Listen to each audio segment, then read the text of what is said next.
ज्योती व पुत्री वया का पोया काय का तुम्ही या उठला चामडा तुम्ही मायनी तुला असं शी काढायचे का हो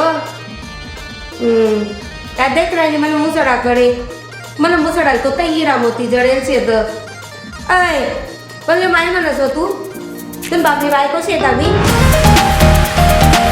छोटा का बोलतोस माले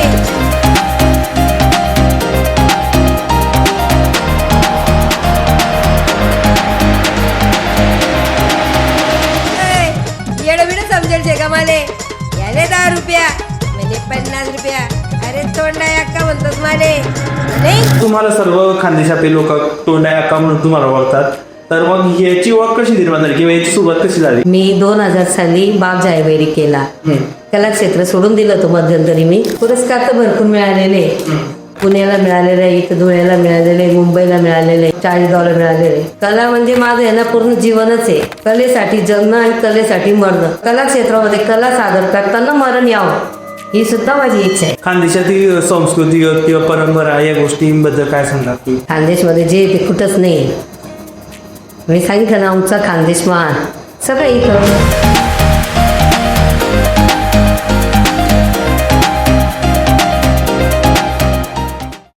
खानदेशी वायरलच्या एक नवीन एपिसोड मध्ये मी भूषण दुसारी तुमचं खूप खूप स्वागत करतो. मित्रांनो, तुम्हाला तर माहितीच आहे आपल्या पॉडकास्टवर आपण वेगवेगळ्या विषयांवर गप्पा मारत असतो.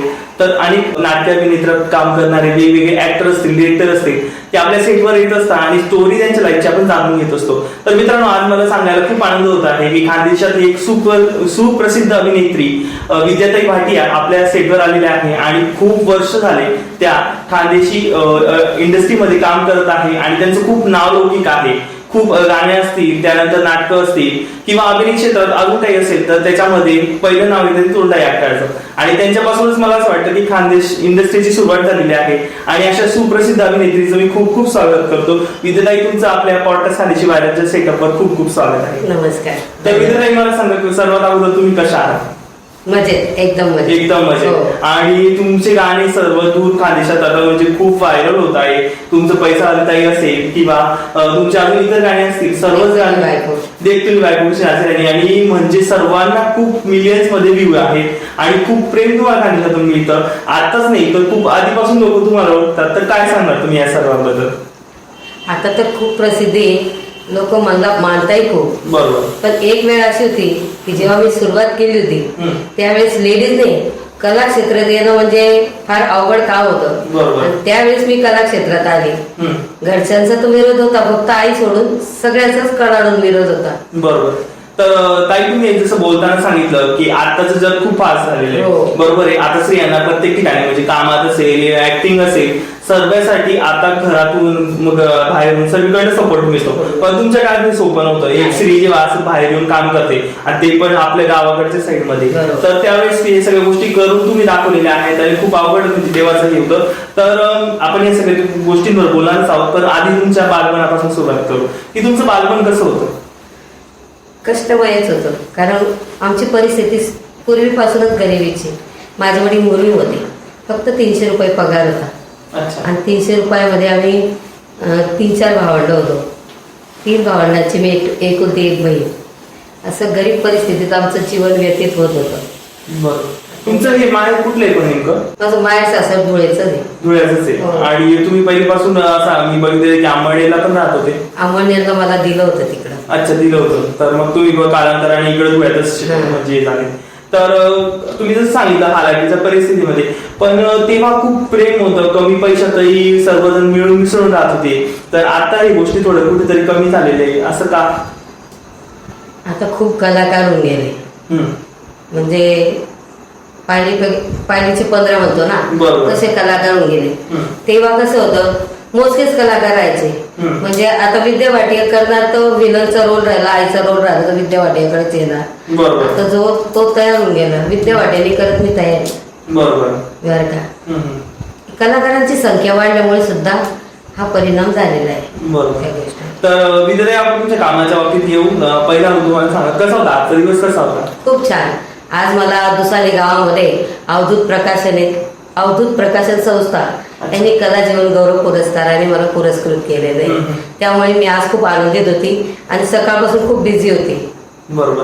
तर बऱ्याचदा आम्ही बघतो की तुम्हाला सेलिब्रिटी म्हणून बऱ्याच ठिकाणी बोलवलं जातं. तर तिथला एक्सपिरियन्स कसा असतो जेव्हा आपण एक सेलिब्रिटी म्हणून जातो? बरेचसे लोक आपल्यासोबत सेल्फी काढत असतात. तर म्हणजे सेलिब्रिटी म्हणून तुमचे यावर काय म्हणणं आहे? खूप आनंद होतो बरं का. हा आनंद मला त्यावेळेस पाहिजे होता ज्यावेळेस मी सुरुवात केली ना. बरोबर. आणि माझ्या आईचं स्वप्न होतं हे. माझ्या आईला मला पडद्यावर बघायचं होतं. माझ्या आईचं म्हणजे मी जेव्हा सुरुवातीला कामं करायची ऑर्केस्ट्रा मधून मी कामं केले, नाटकातनं कामं केले, त्यावेळेस जर माझं पेपरला नाव पण येऊन गेलं वर्तमानपत्रात तर आई तो पेपर कोणाकडूनही मागून आणायची मला दाखवायची. आई अडाणी होती. आई म्हणायची वाचून दाखव तुझं नाव आहे का नाही. इतकं प्रेम होतं. पण आज मी पुष्कळ नाव कमवलं. आज बरेच जण माझ्याबरोबर सेल्फी काढतात, मला खूप प्रेम देतात बरं का. पण हे सगळं बघायला माझ्या आईने हे खूप दुःख वाटतं मला. बरोबर. कारण माझ्या आईने खूप माझ्यासाठी कष्ट सोसलेले, मला कला क्षेत्रात आणण्यासाठी. सगळ्यांनी विरोध केला, भावांनी विरोध केला, वडिलांनी विरोध केला, इतर नातेवाईकांनी केला, पण माझी आई माझ्या पाठीशी खंबीरपणे उभी होती. म्हणजे आज आपण बघतो की पालक बऱ्याचदा आपल्याला सपोर्ट करत असतात, पण त्या काळी तुमच्या आईने मला इतकं सपोर्ट करत होते. आई शिकलेली नसताना म्हणजे आईला आधीपासून अभिनयात वाटत होतं की तुम्ही जावं. हो बरोबर आहे. तर मला एक सांगा की या क्षेत्रामध्ये आता काम करताना तुम्हाला बरीच वर्ष झालेले, पण सगळ्यात पहिलं सुरुवातीचं तुमचं नाटक किंवा मूवी कुठलं काय काम केलं होतं तुम्ही सर्वात अगोदर? मी लहानच होती, 7वी-8वीतच होती. त्यावेळेस मी शाळेमध्ये गॅदरिंगचे प्रोग्राम असतात, त्या ठिकाणी गॅदरिंगच्या प्रोग्राम मध्ये डान्स केला. तिथं म्युझिशियन आलेले होते, त्यांनी मला बघितलं. त्याच्यात होते जगदीश दादा देवपूरकर. बरोबर. यांनी मला बघितलं आणि त्यांना वाटलं की आग लावूया पैशाला हे प्रभाकर गुरव लिखित नाटक होतं. त्याच्यासाठी त्यांनी मला घेण्याचा विचार केला. त्यानुसार मग त्यांनी शाळेच्या आमच्या हेड सरांना विचारलं की ती छोकरी कोण होती बा, आम्हाला तिची ओळख करायची. मग मला बोलवलं गेलं. त्याच्यानंतर मग त्यांना मी घेऊन घरी आली. घरून माझ्या वडिलांनी स्पष्टपणे नकार दिला. आमच्या समाजात हे चालत नाही, तुम्ही उठा निघा इथून, या भाषेत त्यांना आठवून दिलं. बरोबर. मग त्याच्यानंतर ते बाहेर गेले. त्यांनी मला सांगितलं बघ बाळा तुझ्यामध्ये ऍक्टिव्हिटीज आहे, तुझं नाव येईल, तुझं पेपरला नाव येईल, तुला आम्ही 40 रुपये देऊ.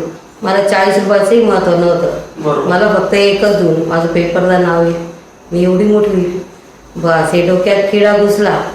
घरी जाऊन वडिलांच्या मागे लागली. वडिलांनी स्पष्ट नकार दिला. मग आईच्या मागे लागली. आईने वडिलांना समजवलं आणि मी कला क्षेत्रात पदार्पण केलं. ज्यांचं नाव घेतो तुम्ही त्या सरांनी तुमची सुरुवात करून दिली. तर तिथून सुरुवात झालेली होती. आणि मग त्याच्यानंतर मग तुमचं बरंच म्हणजे नाव खानदेशातले लोक तुम्हाला सर्वजण तोंडा का म्हणूनच ओळखतात. मग त्याची नक्की काय स्टोरी त्या मागची? त्याच्या अगोदरचं सांगू? थोडा वेळ घेते तुम्ही? नाही चालेल, आम्हाला सगळ्यांना ऐकायचंय की तुमची विद्यार्थ्याची स्टोरी काय आहे. अच्छा. सुरुवात झाली माझी मग नाटकापासून. त्याच्यानंतर मग मी ऑर्केस्ट्रामध्ये म्हणजे कला क्षेत्रातलं असं कोणतं मी ठिकाण सोडलं नाही. त्याच्यामध्ये जादूच्या प्रयोगामध्ये पण मी होतीच बरं का. नाटकांमध्ये मी होती, ऑर्केस्ट्रामध्ये मी होती. म्हणजे कलाकाराचं सर्व क्षेत्रात तुम्ही सर्व क्षेत्रात सिंगर म्हणून सुद्धा मी काम केलं बरं का.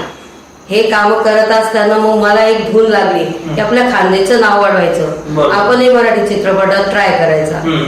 त्यानुसार मग मी आपलं तो कोणी म्हणजे गॉडफादर नव्हताच, पण घरूनही काही सपोर्ट नव्हता कोणाचा, जेंट्स व्यक्तीचा. तर त्याच्यामुळे म्हटलं काय करायचं. मग मी काय करायची, पेपरांमध्ये निर्मात्यांचे पत्ते यायचे अगोदर. मायापुरी म्हणून मासिक यायचं, त्याच्यात पत्ते यायचे. मग माझं एकच काम ते पत्ते शोधायचे, एवढं मोठं पत्र लिहायचं, मी अशी कलाकार आहे, मला पिक्चरमध्ये यायची खूप हौस आहे, मला चान्स द्या. प्रत्येकाला याला त्याला. तर माझा एक निशाणा लागला कोल्हापूरला. पण त्यांना उभं राहायचं तर ते काहीतरी निवडणुकीसाठी उभं राहायचं, तर मदत पाहिजे. मग त्यांनी मला बोलवलं की बाबा तुम्ही या. त्यांनी मला बोलवलं आणि मी चेअरमन बोलतोय. या चित्रपटामध्ये मला एक छोटासा दीप ज्योती होत्या, त्यांच्याबरोबर नर्सचा रोल मिळाला. त्याच्यामध्ये निळू फुले सर पण होते. मग त्याच्यानंतर काय झालं की मग तिथले लोक काय म्हणायला लागले की आम्हाला धुळ्यावर तुम्हाला बोलवायला परवडत नाही, तुम्ही येऊन इकडंच राहा. सध्या तुम्ही आई आणि लेक दोघं जण या, त्याच्यानंतर मग तुमच्या परिवारांना घेऊन या. त्याप्रमाणे आम्ही दोघं मायलेकी इथं आलो.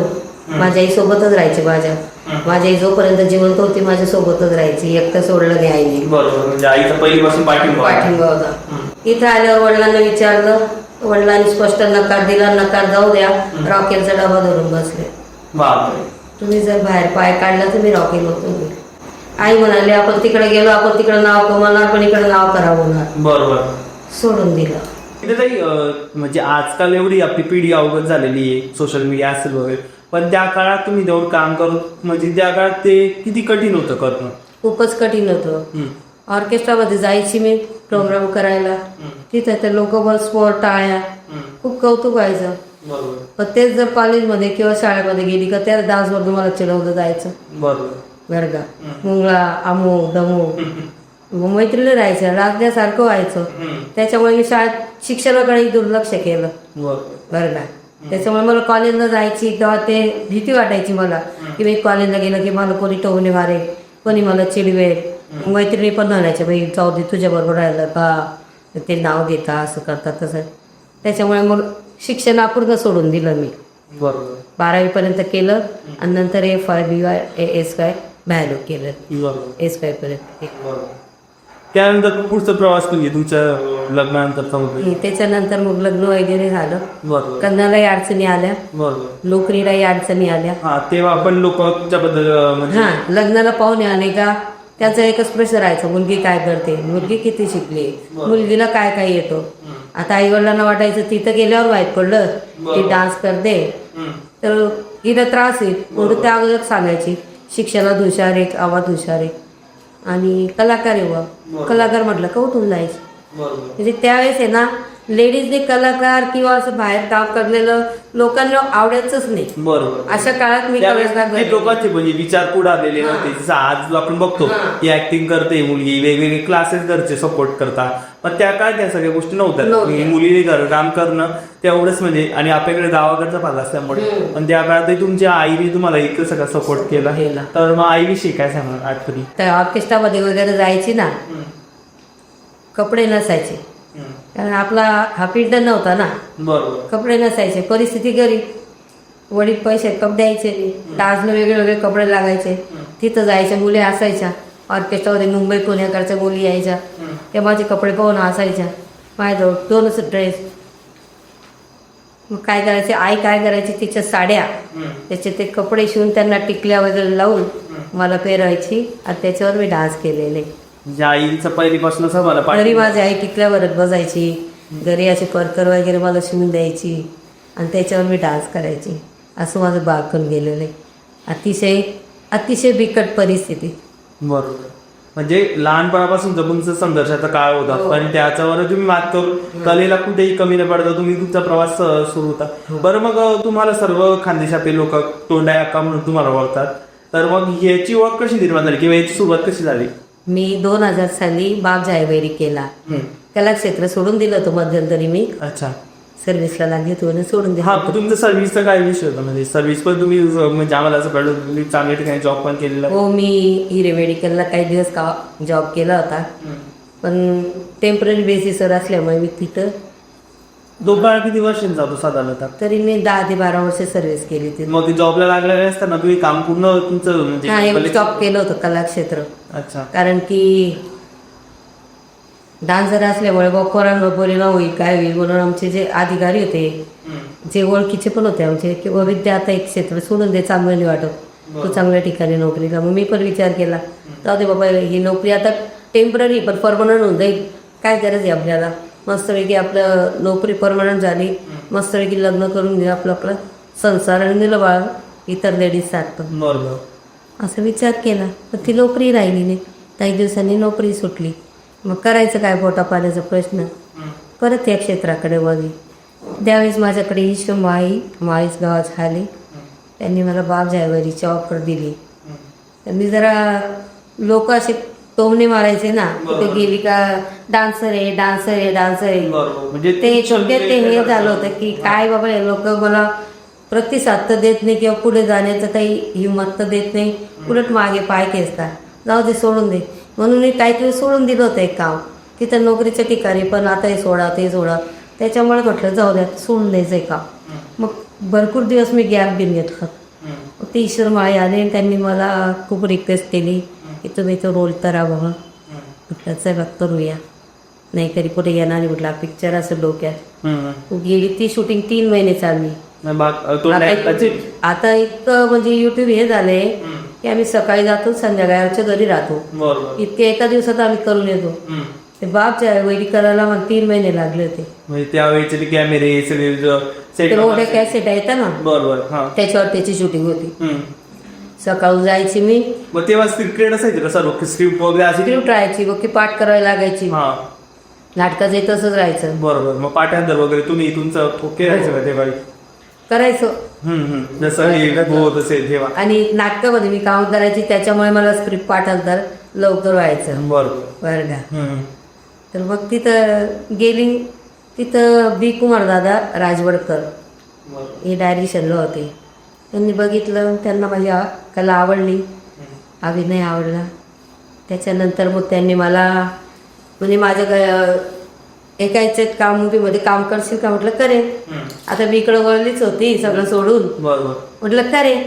मग त्यांनी मला अंमळनेरला बोलवलं, माझ्याबरोबर अजूनही बरेचसे कलाकार होते. मग तिथं तोंडा एकटाचा पाठ दिला, त्याच्यात मी खरी उतरली. त्यांना जे पाहिजे होतं माझ्याकडून, म्हणजे ज्या कॅरेक्टरसाठी शोधले असं तुमच्यात दिसले. तर मग तेव्हापासून मी तोंडा एकटा झाली. विद्या वाटेलो विसरून गेले. आता बरं पली विद्या वाटे म्हणून तुम्ही जर विचारलं विद्या वाटेला ओळखता नाही, अहो ते तोंडा याका मग ओळखतो ना. बरोबर. म्हणजे तोंडा याका तुमची ओळख झाली, तेच लागलं फेम झालं. बरं का. मी आभारी आहे बी कुमार दादा राजवडकरांची. ते आता नाहीये या जगामध्ये, पण त्यांच्यामुळे मला आज हे तोंडा याका फेम मिळालं. त्यांचे मी खूप ऋणी आहे. बरोबर. तेच मग तो तिथून तुमचा एक सुरुवात झाली तोंडा याकाची. मग त्याच्यानंतर पुढचं तुमचं आयुष्य कसं होतं? मग त्याच्यानंतर काही नाही, त्याला बघून एक ऑफर यायला लागल्या आणि मी करत राहिली आणि हिट होत राहिली. त्याच्यानंतर युट्यूब आलं. युट्यूब आलं तर आम्हाला जरा CD मध्ये आम्ही कामं करायचो, तर आम्हाला काही जरा जास्त कामं मिळत नव्हते पाहिजे तसे. परत तो काळ थोडे दिवस स्टॉप झाला माझा. मग काही दिवसांनी पैसेवाले ताईचं बाबू मोरे म्हणून होते, त्याचे भाऊ प्रमोद मोरे यांनी कोणीतरी माझा पत्ता फोन नंबर काढला आणि मध्येच कॉन्टॅक्ट केला. म्हणजे पैशावाली ताई होते, आम्हाला तुम्हालाच घ्यायचंय. चालेल म्हटलं करूया. बरोबर. आतापर्यंत मी काय करत होते, फक्त ऍक्टिंग करत होते. गाण्याच्या क्षेत्रात गाण्याचं नव्हतं, फक्त ऍक्टिंग करायची. बरोबर. मग त्याच्यानंतर आता युट्यूब मध्ये गाणी निघायला लागली. बरोबर. आणि आजकालच्या अलीकडच्या काळामध्ये खानदेशी गाण्यांना जितकं प्रसिद्धी मिळते किंवा जितकं म्हणजे लोकांची पसंती येते, तितकं आधीच आपल्या खानदेशी भाषेला एवढं प्राधान्य मिळत नव्हतं. कारण की मी जेव्हा ऑर्केस्ट्रामध्ये होती, ऑर्केस्ट्रा, तर त्यावेळेस मी असे प्रयत्न पण केले की चला बाबा आपल्या खानदेशचं नाव मोठं करूया, आपणही सिरियलमध्ये किंवा एखाद्या मराठी चित्रपटात जाऊ, तिकडं काम करू. तिकडं गेलं का बोलून घ्यायचे तुमची भाषा गावंढळ आहे. बरोबर. म्हणजे आयरनीला खूप मागे एकदम ते काहीच नाही, तुम्ही काहीच नाही, तुच्छ लेखलं जायचं. बऱ्याच ठिकाणी प्रयत्न केले. एक ठिकाणी मिळालं मला काम, मी चेअरमन बोलते मध्ये निळू, पण अगदी तो पिक्चर पण आला नाही आणि खूप छोटा रोल होता, दिसल्या न दिसल्यासारखा. काही प्रसिद्धी मिळाली नाही. त्याच्यानंतर महेश कोठारींचं देणं मध्ये मिळालेलं काम स्वतःच्या प्रयत्नाने, कोणी गॉडफादर नाही किंवा बॅकिंग नाही कोणाचं. त्याच्यामध्ये मला बॅक डान्सरचा रोल मिळाला. पण त्यांचं म्हणणं होतं की तुम्ही इकडे येऊन राहा, इकडे तुम्हाला आम्ही भरपूर कामं देतो, आम्हाला धुळ्याहून तुम्हाला बोलवायला परवडत नाही. आणि इकडून वडिलांचा कडाडून विरोध, गावाचा विरोध, इकडून हे पाठवायला तयार नाही. मध्ये मी अडकली ना, त्याच्यामुळे मी धड तिकडेची नाही, इकडे पण आपलं आपलं हेच काम करायची. मग त्याच्यानंतर आई वगैरे एक्सपायर झाली. सिरियलमध्ये आली मी 2000 साली. सिरियल करत करत मग युट्यूब आलो.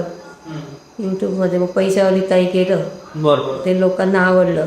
मग लोकांना लक्षात आलं की ही लेडी फक्त ऍक्टिंगच नाही करू शकत, डान्स पण करू शकते. मग जे डान्सचे रोल होते ते माझ्याकडे आपोआप यायला लागले. त्याच्यानंतर गुजरातच्या अंजना मार्नेकर नवसारीच्या, त्यांनी माझ्याशी कॉन्टॅक्ट केला की मला एक गाणं करायचंय असं. चालेल करूया. त्यांनी मला बोलवलं. त्यावेळेस मी पहिल्यांदा सुरतला गेली. बापरे, म्हणजे आधी तुम्ही सुरत त्यावेळेस सुरत बघितलेलं न ग. कधी झालं, कधीची गोष्ट आहे ही जी सांगताय मी? 2020ची. अच्छा, म्हणजे आता 4-5 वर्षांची गोष्ट आहे. सुरत मी कधीच बघितलेलं नव्हतं बाई. सुरतला जाऊ कशी, याला विचार किती वाजता गाडी आहे, काय पहिल्याच पण असेल, कुठून बसायचं कुठं उतरायचं, 17 घंटे म्हणजे किती वाजता पोहोचेल. मग त्या मुलीला म्हटलं बाई की मला घ्यायला ये, असं 1760 प्रश्न. त्याच्यानंतर ते गाणं केलं. गाणं केल्यावर ते करोना लागल्यामुळे तिथं गाड्या बंद होऊन गेल्या. बरोबर, तिथंच अडकून गेले मी. तिकडेच अडकलेलं बनवण्याच्या वेळेस. त्याच्यानंतर मग आली थोड्या दिवसांनी इकडं. मग त्याच्यानंतर मला करोना चालू होता. करोनामध्ये कोणी जास्त कलाकार कामं करत नव्हते. मग मला आलं गाणं, दिनभर तिथं ती फिरस व माय, करोना लय जणून येऊ माय. करणार का म्हटलं, करेल, मला काय होतं करोना मिरोना. मी जीवावर उदार आहे म्हटलं. म्हणजे कोरोनाच्या काळात सुद्धा तुमचं काम? मी कोरोनाच्या काळात सुद्धा कामं केले. बापरे, म्हणजे जेव्हा सगळ्यांची कामं टप्प होते त्यावेळेला काम केलेलं आहे. बरोबर. मग तिथून मग सर्व तुमचे गाणे सुपर गेले. हो, हिट होत गेले. बरोबर. पण मग कधी असं वाटलं नाही की कॅमेरा समोर ऍक्टिंग करताना भीती वगैरे? म्हणजे पहिले तो कॉन्फिडन्स किंवा इतक्या लोकांमध्ये काम करायचं म्हटलं तर कुठेतरी त्या गोष्टी असतात, तर मग त्याचं कसं सांगणार? ते मला भीती याच्यासाठी नाही वाटली की मी ऑर्केस्ट्रामध्ये एवढ्या पब्लिक समोर डान्स करायची, माझी नजर मरून गेलेली होती. बरं का. त्याच्यामुळे मला असं भीती वगैरे कधी मी घाबरले नाही. लहानपणी एकदा मला शाळेमध्ये गाणं म्हणायला लावलं होतं ना, तर अर्धच गाणं म्हटल्यावर मी लगेच रडायला लागली होती. पण त्याच्यानंतर मी ऑर्केस्ट्रामध्ये वगैरे कामं केली, माझी नजर मरून गेली. त्याच्यामुळे मला काही नाही. तुम्ही मला आता जाते ना मी शूटिंगला, मला कोणी गाणं सुद्धा पाठवत नाही. कॉन्फिडन्स आहे माझ्या निर्मात्यांना की अक्का येईल आणि करून घेईल. बरं का. आता खानदेशाचे दिग्गज कलाकार तुमच्यासोबत काम करत असतात, तर 2-3 जणांचे सगळ्यात बेस्ट आहे आपल्या लेवलला, पण तुमच्या आवडते कुठले किंवा तुम्हाला ज्यांच्यासोबत काम करायला कम्फर्टेबल वाटतं? सचिन कुमार असतील, पुष्पा ठाकूर असतील, कोणाचं नाव घेणार? माझी फेवरेट तर पुष्पा ठाकूर आहे. पुष्पा ठाकूर मॅडमांसोबत मी बरेच काम केलेले आहे आणि सचिन बरोबर पण केलेले आहे. ती जोडी मला खूप आवडते. बरोबर. त्यांचंही काम खूप पहिलीपासून आहे म्हणजे. आणि सचिन भाऊंचा स्वभाव पण खूप छान, कोऑपरेटिव्ह नेचर आहे त्यांचं. पुष्पा पण तशीच आहे. पुष्पाबद्दल काय सांगणार? पुष्पाबद्दल बरंच बोललं जातं की तिला खूप ॲटिट्यूड आहे वगैरे, पण मी जेव्हा तिच्या संपर्कात आली, सोबत आम्ही कामं केले, काही प्रोग्राम केले आम्ही, आता बोईसरला वगैरे, त्यावेळेस तिच्याशी म्हणजे आम्हाला दोघांना एकच रूम दिली. त्यावेळेस आमच्या ज्या गप्पा वगैरे झाल्या, त्यावेळेस म्हटलं ही पोरगी तर आपल्यासारखीच आहे. कसं लोक भाव करून ठेवतात. आपण जोपर्यंत समोर त्याला भेटत नाही ना तोपर्यंत असं एक हे असतं, ऍक्टर कडे बघण्याचं यांचं ऍटिट्यूड असेल, पण खरं ते काही नसतं. ते एक ऍक्टर म्हटलं का तुम्हाला काही गोष्टीचा प्रभाव आपण लागतात, त्यामुळे मला कदाचित वाटतं की त्या गोष्टी थोड्याफार येत असतील. मी त्यावेळेस विचार केला, आपणही जर कधी असं आपल्याबद्दलही लोक बोलत असेल, म्हणून म्हटलं चेहरा नेहमी आसरा ठेवायचा. मनात किती दुःख असलं घरी रडून घ्यायचं, कोपऱ्यात जाऊन रडून घ्यायचं, पण पब्लिकच्या समोर हासरा चेहरा. कारण की आपल्या मनात दुःख राहतो, कोणी सेल्फी काढायला आलं, फोटो काढायला आलं, आपण आपल्या दुःखामध्ये असतो, एखाद्याला आपण हे केलं वा जाऊ दे आता नाही करत, तर त्याच्या मनात आपल्याविषयी असं भावना येते की यांना खूप ॲटिट्यूड आहे. आपण यांना डोक्यावर घेतो. आज मी जे काही आहे, जे काही माझी परिस्थिती एकदम गरिबीची होती, कपडे सुद्धा व्यवस्थित राहायचे, ते 2च स्कर्ट होते माझ्याकडे. आज माझ्याकडे भरपूर साड्या आहे. ही माझ्या सगळ्या प्रेक्षक मायबापांची कृपा आहे. मी याचं सगळं श्रेय माझ्या प्रेक्षकांना देते. त्यांनी जर माझे गाणे पसंत केले नसते, त्यांनी जर मला डोक्यावर उचललं नसतं, तर माझ्या निर्मात्यांनी मला कशाला कामं दिल्या? बरोबर. म्हणजे आज पब्लिक मला पसंत करते म्हणून निर्माते माझ्याकडे येतात आणि मला रोजचे नवीन नवीन कामं मिळतात, इव्हेंट मिळतात. मी खुश आहे एकदम. म्हणजे असं म्हटलं जातं की आपल्याला जे काम आवडतं ते आपलं आयुष्यभर केलं पाहिजे. आणि तुम्हाला अलीकडच्या काळामध्ये कलाभूषण पुरस्कार आणि तो पुरस्कृत करण्यात आलेला आहे, तर त्याचं काय सांगा तुम्ही त्याबद्दल? पुरस्कार तर भरपूर मिळालेले. पुण्याला बघ, मला आता नावं एवढे लक्षात नाही बरं का. पुण्याला मिळालेलं आहे, इथं धुळ्याला मिळालेलं आहे, मुंबईला मिळालेलं आहे, भरपूर ठिकाणी मला $40 मिळालेले आहे. आजचा पुरस्कार दुसाने गावी होता, कलाभूषण पुरस्कार वाघाडीला मिळालेलं, भरपूर ठिकाणी मिळालेलं आहे. आनंद होतो. बरोबर. म्हणजे आपलं काम बघितलं जात आपलं काम बघतो, लोक आपलं प्रेम करतात. लोकांचं प्रेम बघून आम्हाला खूप आनंद होतो.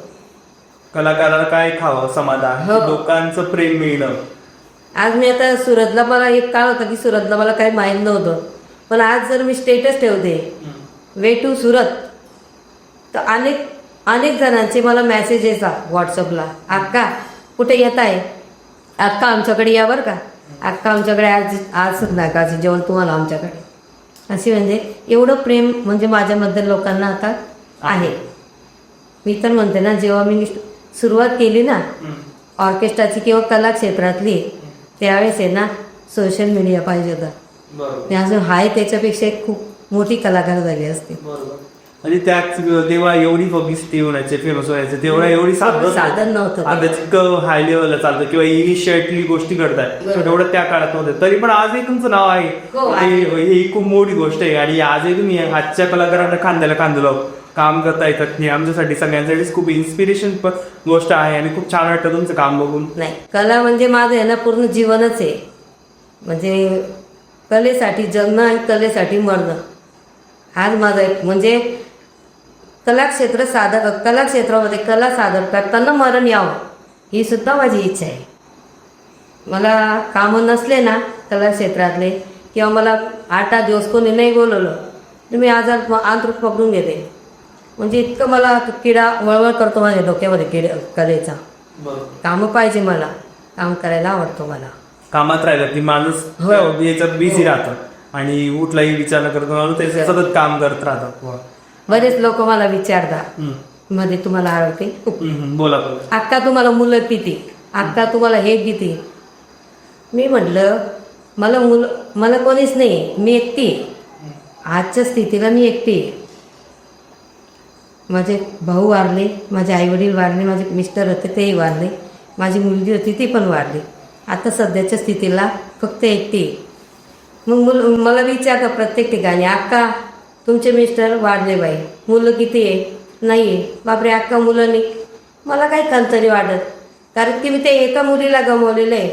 पण आज कला क्षेत्रात सगळे जेवढे कलाकार आहे सगळे मला आई म्हणतात. मग मी एका मुलीच्या आई राहिली असते तर आज एवढ्या मुलींची आई आहे. जेवढेही कलाकार आहेत आज आयराणी इंडस्ट्रीमध्ये सगळे मला आई म्हणतात. आणि माझं हृदय अभिमानाने भरून येतं, मला एवढे मुलं आहे. बरं. पण खूप म्हणजे तुम्ही ॲक्टिंगमध्ये काम करता आलेली आणि तुम्हाला कोणाचं म्हणजे सहारा नसताना की मी इतक्या कॉन्फिडंटली इतक्या आनंदमय सेवेकडे वावरतात. पण असं कुठेतरी एक प्रसंग येतो ना की तिथं थोडी उणीव भासते किंवा आधाराची गरज नसते, तर मग तेव्हा तुम्ही कसं गोष्टी फेस करता? जेव्हा मी लहान होते ना सगळं मला ऐकं मिळायचं, कारण आईची एकुलती एक लाडकी मुलगी होती. मी घरामध्ये बहीण एकुलती एक कन्या होती. आईची खूप लाडकी होती, सगळं हातामध्ये आई द्यायची, काहीच करता येत नव्हतं. पण आज असं होऊन गेलेलं आहे, सगळे गेल्यामुळे आज शूटिंग करून येते, जाताना सगळी कामं करून जाते सकाळी, आणि संध्याकाळी थकून बागून शूटिंग करून आली का पोटाला मी करणार नाही तर मला मिळणार नाही. आल्यावर स्वयंपाक करते, जेवण करते, मग झोपते, लगेच सकाळी शूटिंगला जाते. म्हणजे त्यावेळेस मला वाटतं की कोणीतरी घरी राहिलं असतं तर आज मला आयतं ताट मिळालं असं बरोबर, ही थोडी खंत वाटते. पण हरकत नाही, आम्ही सगळे म्हणजे खाण्यासाठी सर्वच जण तुमच्यासोबत आहे आणि तुमचं कामाचं असंच नाव होत राहील. मला एक सांगा की या सगळ्या गोष्टींमध्ये आता तुम्ही पुढचं गाणे वगैरे करताय, तर अजून कुठली गोष्ट आहे की तुम्हाला असं वाटतं की ह्या गोष्टीत अजून आपल्याला काम मिळावं, किंवा गाणे असतील किंवा मूवी असेल, कुठली गोष्ट तुमची करण्याची अजून इच्छा आहे की म्हणजे जे डिरेक्टर वगैरे बघत सुद्धा ते नक्कीच तुम्हाला तुमच्यापर्यंत ती गोष्ट पोहोचवतील? माझं मी पहिल्यांदा सांगितलं ना, मला खानदेशचं नाव गाजवायचं होतं, म्हणून मी मराठी इंडस्ट्रीमध्ये प्रयत्न पण केले. घरच्यांच्या याच्यामुळे मला, किंवा त्यांनी आयराणी भाषेला गावंडळ म्हटल्यामुळे म्हणा, बरं का, मी आहे खानदेशमध्ये राहिले. आज मला माझ्या खानदेशचा अभिमान आहे, कारण माझ्या खानदेशचंही खूप नाव झालेलं आहे. आज आमच्या खानदेशचे गाणे तिकडे वाजतात, मला अभिमान वाटतो माझ्या खानदेशचा. पण तरी पण मला एखाद्या सिरियलमध्ये काम मिळावं, आणि जे माझे विरोधक नातेवाईक वगैरे कोणी असतील त्यांनी ते सिरियलमध्ये बघावं, मला ही खूप इच्छा आहे. कोणती का सिरियल असे ना, आता आपले श्याम राजपूत सर आयराणीमध्ये ते हा चला हवा तसं मी पण करू शकते, पण कोणीतरी चान्स द्यायला हवा बरं का. कारण की माझ्या मागे कोणी गॉडफादर नाही आहे, कोणी मला बोलवलं तरच मी जाऊ शकते. ती खूप इच्छा आहे माझी की तुम्हाला एखादी छोटी सिरियल वगैरे मी दिसायला करू शकता तो चांगल्या. मी करू शकते चांगल्या तऱ्हेने, पण मिळाला. मला हे विचारायचं आहे की आजकालची जी तरुण आहे बरेचसे या क्षेत्रात ऍक्टिंग क्षेत्रात येऊ इच्छिता किंवा खाण्याच्यातल्या बऱ्याचशा गोष्टी तर व्हायरल होत आहे, तर मग त्यांना नवीन येणाऱ्या पिढीसाठी तुम्ही काय सल्ला देणार? आजकाल पिढीने सल्ला देण्याचं कामच नाही, कारण की आमच्या वेळेस ना ऍक्टिंग बघितली जायची, आता समोरवाल्याचे फॉलोअर्स बघितले जातात. बरोबर. त्याचे रील्सवर फॉलोअर्स किती आहे त्याच्यानुसार त्याची निवड केली जाते. आमच्या वेळेस पहिल्यांदा ऍक्टिंग बघायचे. मी सांगितलं ना तुम्हाला बा, आमच्या वेळी 3 महिने शूटिंग चालली. आता तसं नाही. आताच्या कलाकारांना किंवा तरुण पिढीला भरपूर मनमोकळं वातावरण आहे. आजकालचे आईवडील क्लासेस लावून देतात मुलांना, म्हणतात जा बाबा कलाक्षेत्रात. एवढंच नाही, मला स्वतःला सुद्धा बरेच शिकवायला सांगता, अक्का आमच्या मुलाला घेऊन जा ना तुमच्याबरोबर, यालाही तुमच्याबरोबर एखादी रोल द्या ना, आमच्या मुलीला एखादी रोल द्या ना.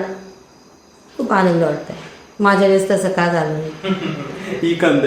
आता मी परवाच गेली होती सुरतला, अक्षरशः त्या माणसाचं दुकान तोडायला करायचे. काचेचं दुकान होतं.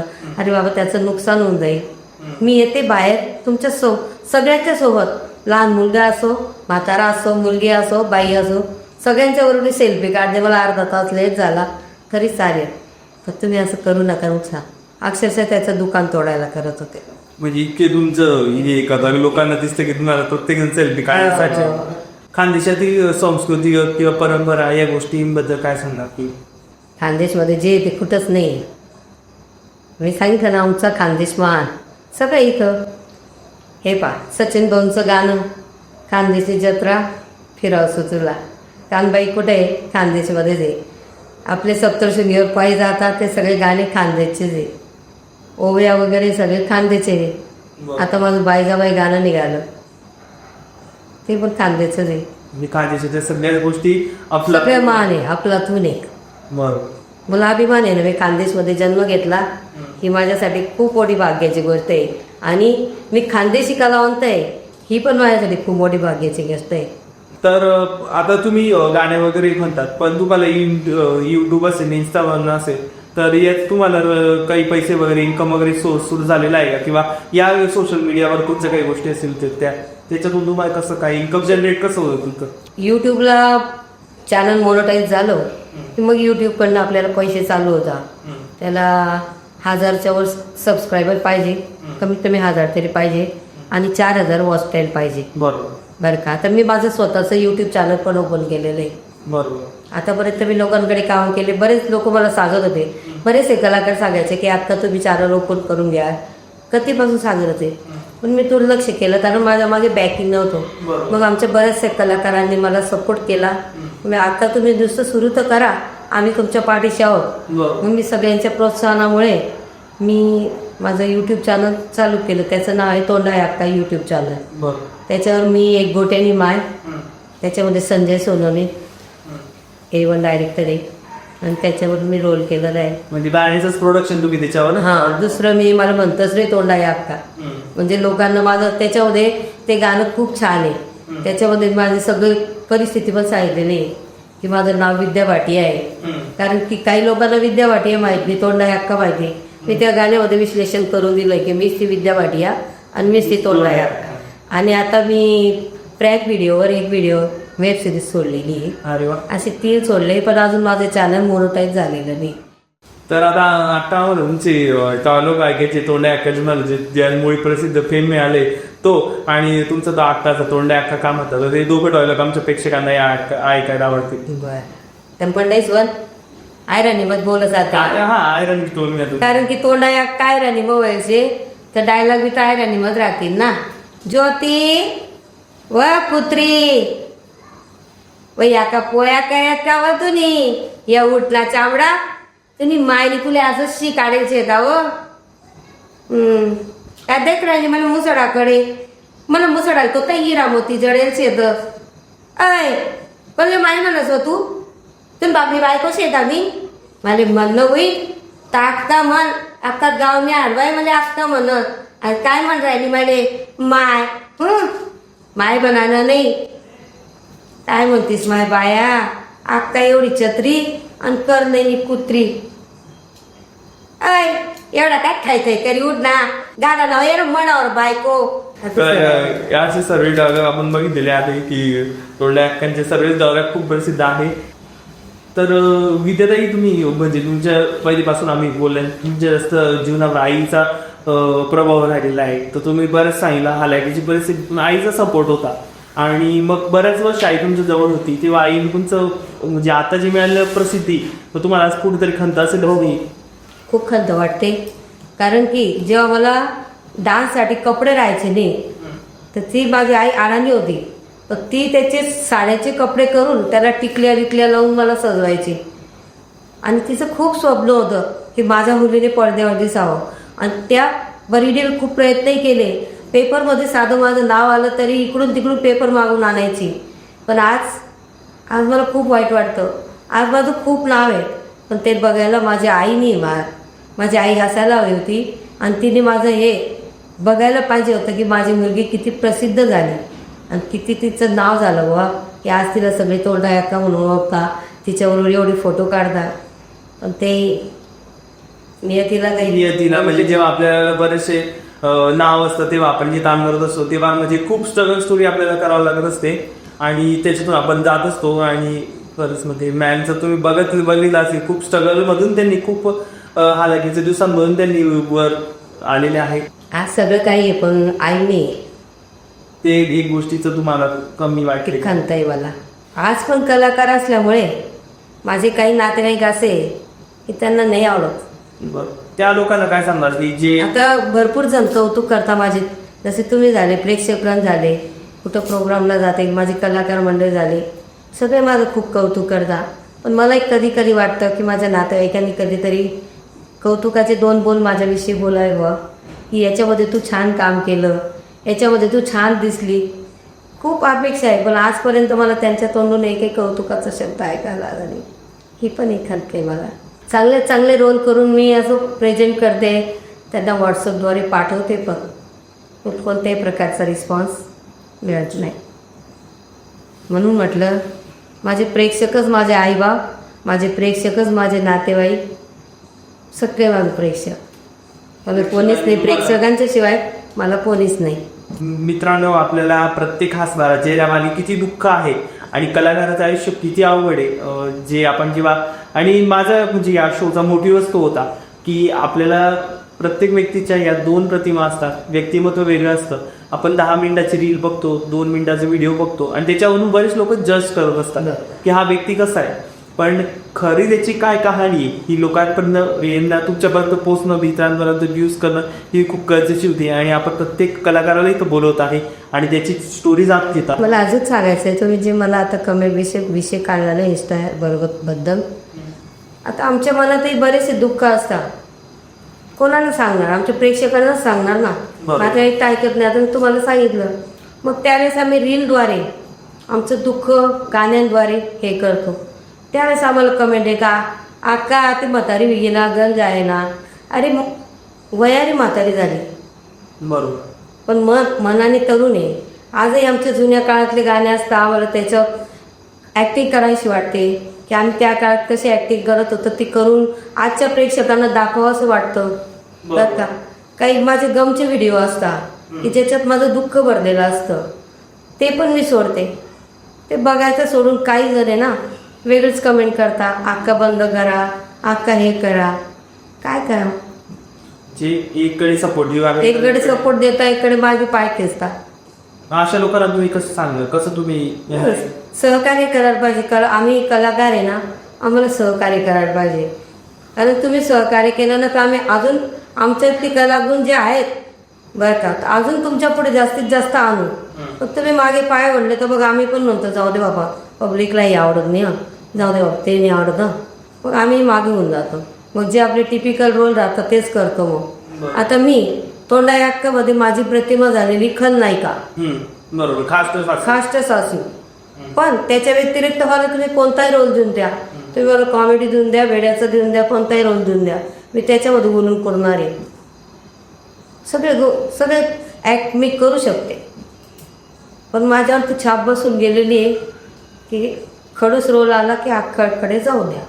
बरोबर. असं निघून नाही, म्हणून तुम्ही आता मला विचारलं की तुमचं काय स्वप्न आहे, तर मी माझ्या निर्मात्यांना सांगेन की त्यांनी मला वेगळे वेगळे रोल ऑफर करावे.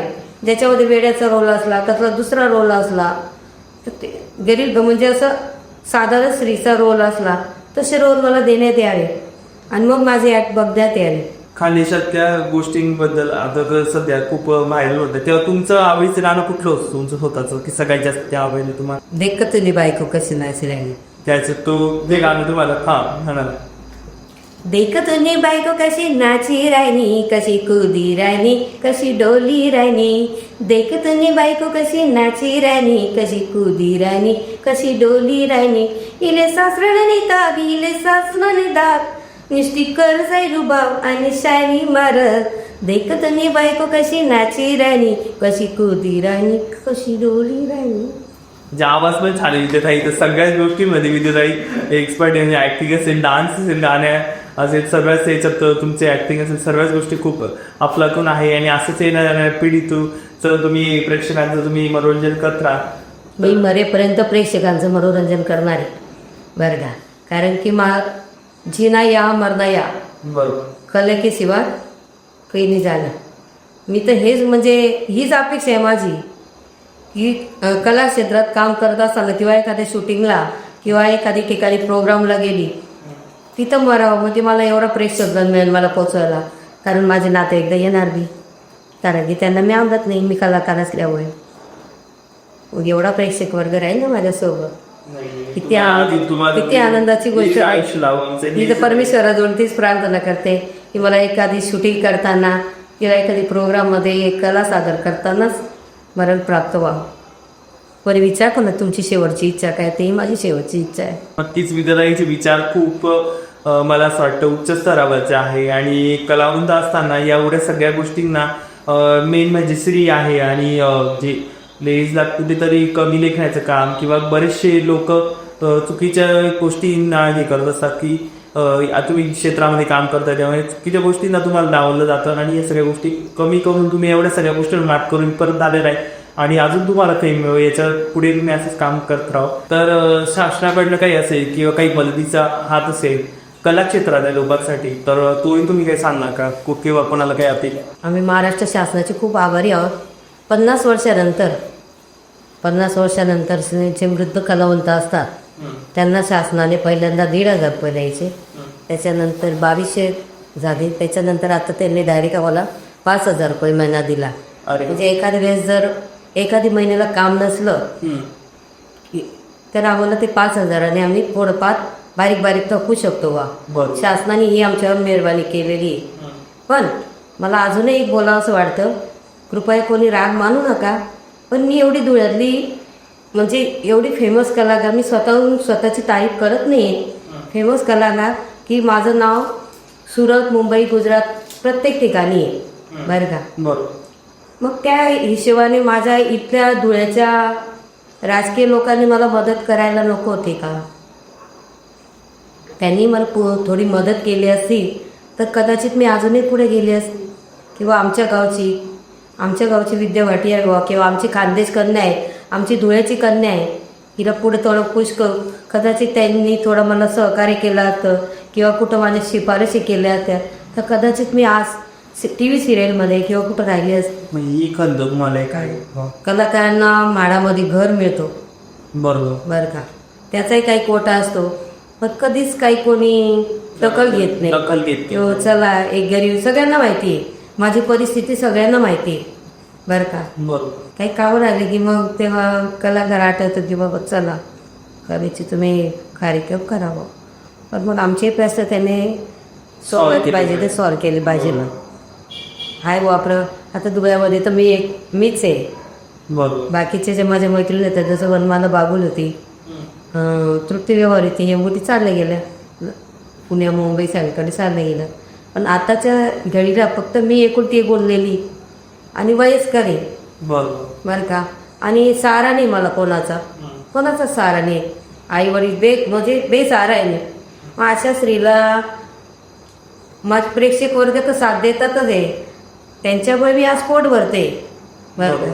पण माझ्या जे राजकीय बंधू आहे त्यांनी पण माझ्यासाठी थोडंफार करायला पाहिजे ना काहीतरी. चला बुवा, मी आर्थिक मदत कोणाकडेही मागत नाही बरं का, पण निदान तुम्ही काहीतरी माझी शिफारस करा की जेणेकरून मला काम मिळेल. माझी काम करून दोन हाताची तयारी आहे, कष्ट करण्याची तयारी, फक्त मला थोडंसं संधी मिळाली पाहिजे. त्याचं सोनं करण्याचं तुम्ही नक्कीच करून दाखवावं, ती एक गोष्ट आहे. तेवढी पण माझी इथल्या राजकीय कार्यकर्त्यांना विनंती आहे की तेवढं तुम्ही करा माझ्यासाठी, बरं वाटेल मला. तर मित्रांनो, आजचा हा एपिसोड आपण इथंच थांबवूया आणि विद्याताईला आपण पुन्हा आपल्या या सेटवर नक्कीच बोलवूया आणि वेगळ्या विषयांवर आपण त्यांच्याशी पुन्हा चर्चा करूया. कारण की मला नाही वाटत की एका एपिसोडमध्ये आपल्या या गप्पा पूर्ण होतील. तर विद्याताई, तुम्ही आपल्या या सेटवर आला तुमचे खूप खूप आभार आणि पॉडकास्ट खाण्याशीकडनं तुम्ही आलं होतं, तुमचे खूप खूप धन्यवाद. भाऊ, तुम्ही मला बोलवलं, माझ्या मनाच्या सगळ्या व्यथा जाणून घेतल्या, मला जे काही सांगायचं आहे पुढच्या भविष्यासाठी किंवा कोणाबद्दल ते तुम्ही जाणून घेतलं आणि ते प्रेक्षकांच्या समोर तुम्ही आणणार आहात त्याबद्दल मी सुद्धा माझ्याकडून तुम्हाला धन्यवाद.